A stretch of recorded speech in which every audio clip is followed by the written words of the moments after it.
In many countries, by 2060, there'll be more people over the age of 65 than under the age of 18.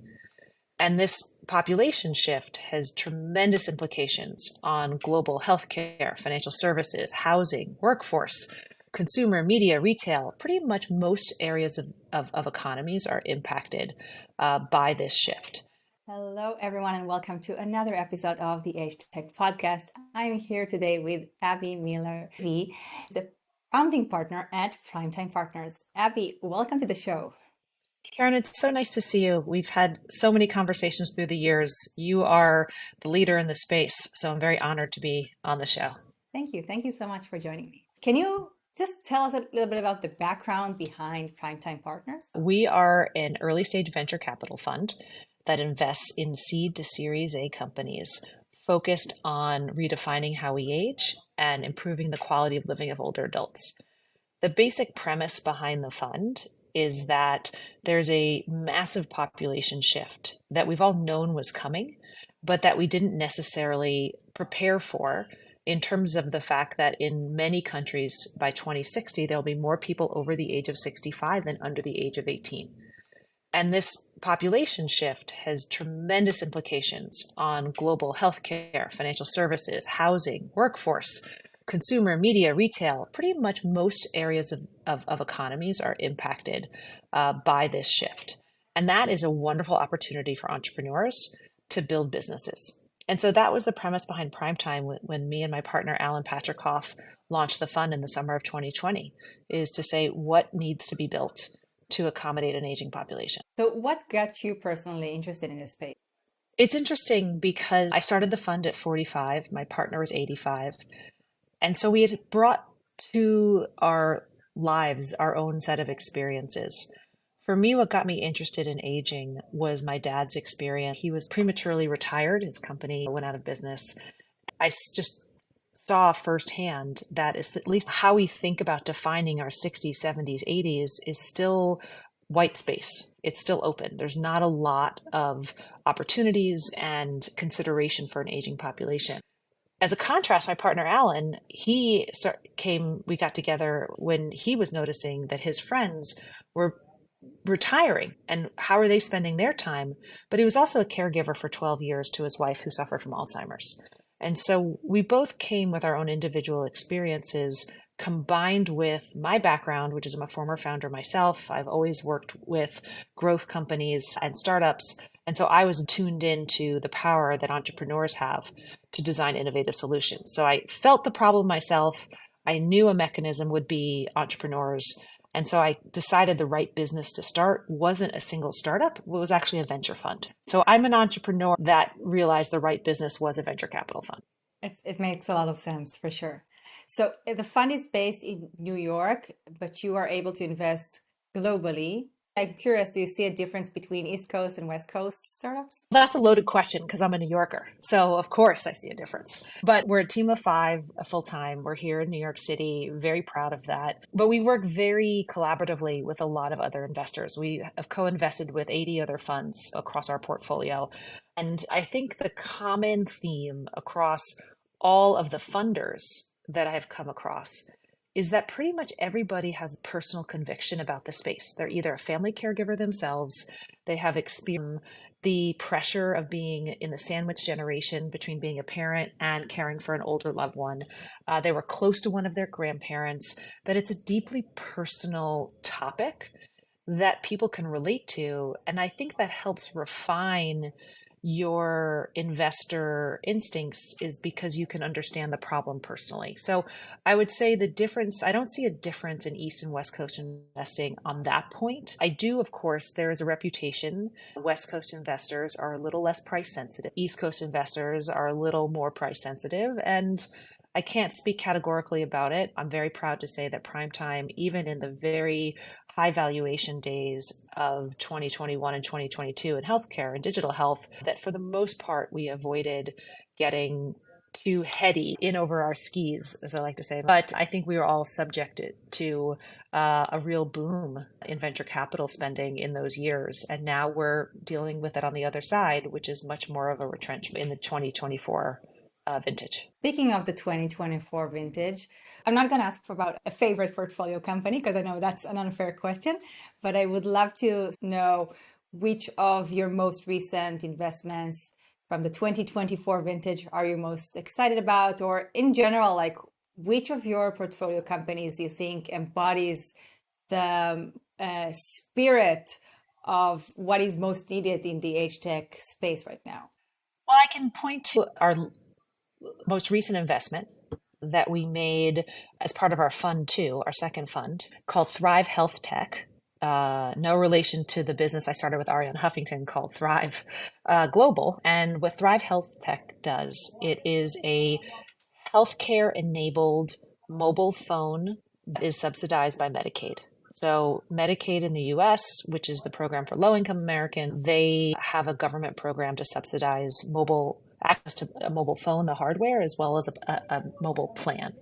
And what Thrive did was develop a fantastic technology to make sure that out of the gate, your phone is HIPAA compliant and able to basically be connected to and receive healthcare information. And so as opposed to all the tedious levels of engagement where you need to first get an older adult to use the hardware, use the phone, then get them to download an app, then teach them how to do these different things. It's all of that text messaging, which is already just embedded and ready to go on their phone.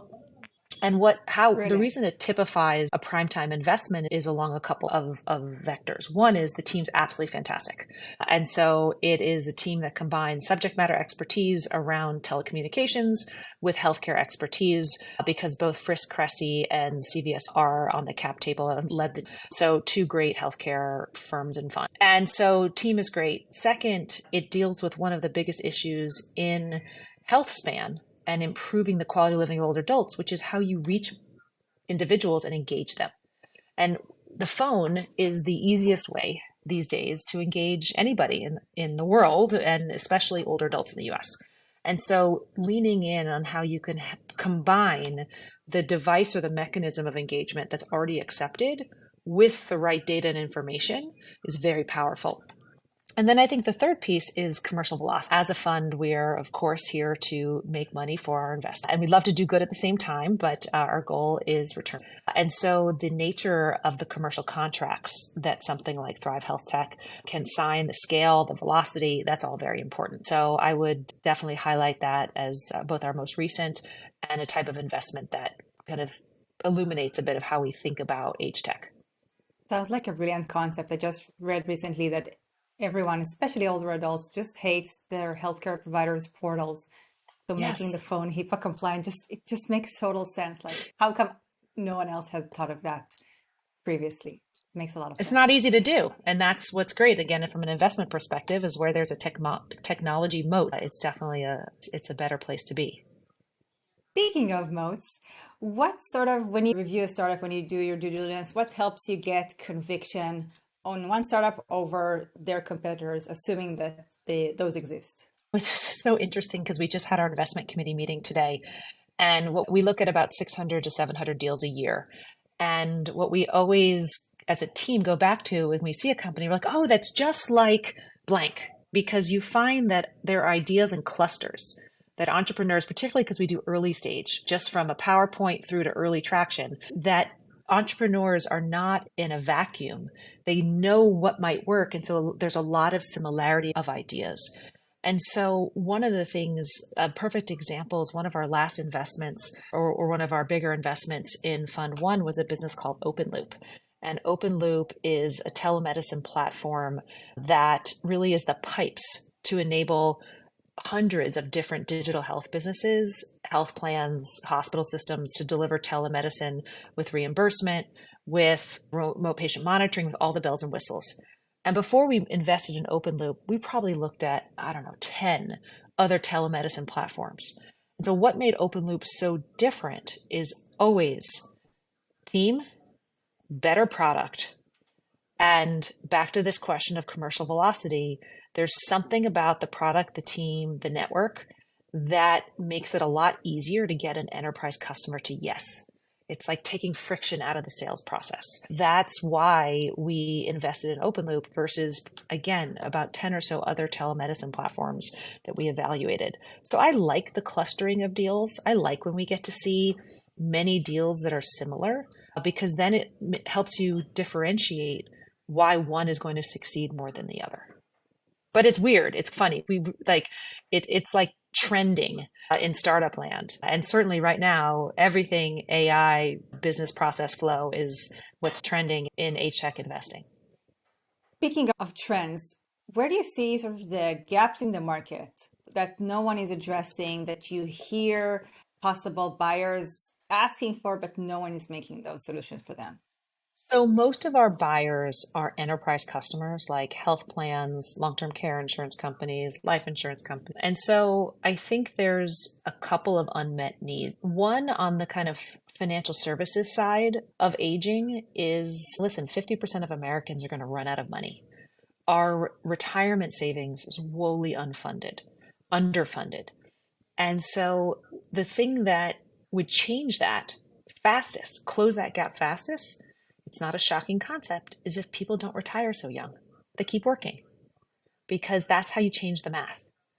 And so what we haven't seen is we haven't seen a lot of HR tech or kind of employer-focused solutions on keeping people in the workplace longer. We've looked at two, one based in India and one based in the UK. And so that's an area around, and there's a couple of startups in the US that are starting to play around with this. But that is where we need probably a little bit of regulatory or PR pressure on employers to think about age diversity as part of DEI, as well as workforce longevity as a good thing for their business. So that's an area that kind of factors into financial longevity that really, I think, has not been really discussed. Another area is we've been looking for a prop tech solution. So basically, how do we think about the fact that over 80% of older adults own their own homes in the US, and the average age of those houses are over 20 years? We have one investment in a business called Rosarium that uses Medicare reimbursement for home modification, particularly around fall prevention, and to put in grab bars and make sure rugs are taped down or removed and things like that. But overall, our housing stock is inadequate, and there's only about 2 million senior living beds in our country. So we really don't have the right housing solutions.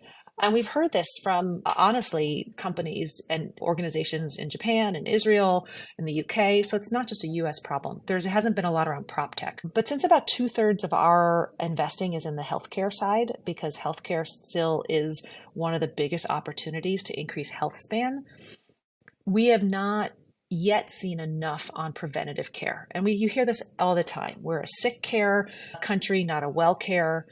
But I think one of the really exciting things that we're starting to see is how data and diagnostics can really start to influence decision making when you're younger. Because if we just think about health span, age 65 plus, we've missed the boat.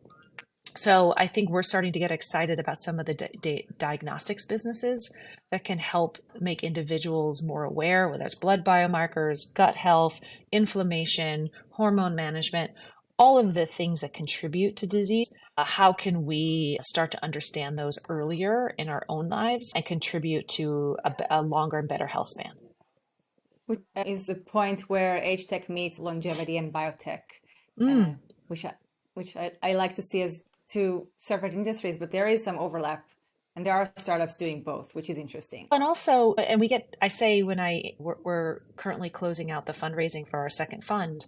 And so I'll start out by saying we are not a life sciences fund. We don't invest in businesses that extend life. We try to really improve health span.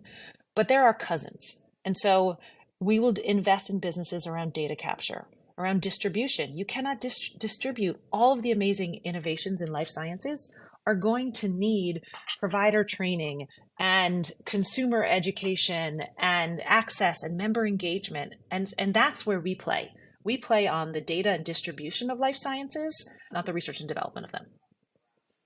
That is such an important clarification to make, because I feel like the outsiders to this ecosystem don't really understand the nuances. I think there's money to be made in both. And unfortunately, or fortunately, on the age tech side of things, it's not like there's been 10 unicorns publicly traded to point to. But on the life sciences piece, while it's much riskier, there are some examples to point to say, okay, these are the gold stars. And we're still building that on the AgeTech side. Absolutely. It's such a maturing ecosystem still. Yeah. Have you seen any business models that you think are really exciting and promising that startups aren't really into yet? Because I know that many startups are selling to senior living and home care, and many are going through the Medicare/Medicaid reimbursement benefit route. But I'm curious, what have you seen that works? So those work. Our businesses with enterprise sales model absolutely work. I think those are usually pay per performance or fee for service and things like that. Value-based care arrangements in the US get a lot of airtime. I think that model will continue to grow in penetration, particularly as businesses mature and have more data. But one of the pieces, when you're asking the question, Keren, is interesting. I was trying to think, like, what's something I haven't seen yet? And one of the things that we haven't seen a lot of is having multiple stakeholders pay. In other words, where there's part consumer payment, partial employer, partial health plan. We haven't really seen the ability to divide up responsibility in a way that makes sense. And I think that we'll probably start to see some of those in housing situations where it's more subsidies and incentives. But that's where I would say we haven't seen a lot on incentive-based or behavioral-based payments. For example, we have two companies in the retirement space. You could see retirement savings, and I hate to use the word gamified, but just with more incentive. And the corporate match in the US is an incentive, but how do we use behavioral incentives to change the fundamental behavior that most people have, which is they don't think to the future because it's scary and we are concerned about death, we're concerned about getting old, so we don't adequately plan for it. In order for all of these AgeTech companies to be successful, the individual consumer has to start to change some behavior. And those are some of the business models, to be honest, I have not seen yet, are ones that really are forward thinking about incentives to change individual behavior. It's hard, super hard, but we're getting there in some on climate tech. Another topic that's similar to aging, that the data has always been there, that this is a major global trend that is expensive and everyone has to kind of contribute their part. And what can we learn from in terms of the longevity sector? A really interesting equation to think about climate and aging, because the incentives are unfortunately not great for us to just eat well and recycle. Listen, these are hard things to do. It takes more work. It definitely takes more work, and you're right that sometimes we have to experience it for ourselves in our own family with an older loved one, whether it's a parent or a grandparent, to get to the realization that we have to change something in our own life. So before we wrap up, I always like to ask my guests on this podcast to take out their crystal ball and try to imagine what our ecosystem could look like 5, 10, or 20 years down the line. So how do you see the ecosystem changing? What do you see our future, maybe when we're older? What will that be like? So there's the kind of societal level, and then there's the business opportunity. At a societal level, I think and I hope, and people say this, which is an ageist thing to say, 70 is the new 50 or 80 is the new 60, as a way of saying, as aging with health can become easier, and as there are more and more people achieve, or reach being 100 years old, it's just not as big of a deal to be an older person around the globe. And so I think if I had a crystal ball that I'd like to wish for, would really be around thinking about this as being ageless, which is a term that Alan and I stole from Estee Lauder because they were talking about beauty and it being ageless, but that we are not so focused on the number and the segmentation of our society based on age, that when people talk about being colorblind, that you're age blind. And so I think that is something, though, we're seeing pieces of this because people are living longer with more vibrant lives. And so it's just starting to change how we think about what it means to be 60, 70, and 80. So that is, I think, on the societal level, something we hope for, as well as we're starting to see some of that. And that is a huge implication on the business opportunities, because from a consumer side of things, this consumer has been ignored. While older adults control 2/3 of the net worth, at least in the US, less than 10 to 15% of marketing dollars goes to that audience. And at some point, there will be a consumer opportunity for direct consumer marketing to an older audience. It has not been a big focus of ours. It has not proven to be as commercially viable yet. And then on the enterprise side, I think this is going to be, like most things, around building a relationship when people are younger, not waiting till they officially older, 65, and heavy use of personalization and data. This is a great opportunity for AgeTech to go from talking about seniors as one group to really being able to subsegment down different populations. And when I started the fund in 2020, I felt like the way people talked about seniors was there's basically two populations: those that were independent and well, and those that were polychronic and sick. And that was the only dividing line in terms of how people thought about the business opportunity.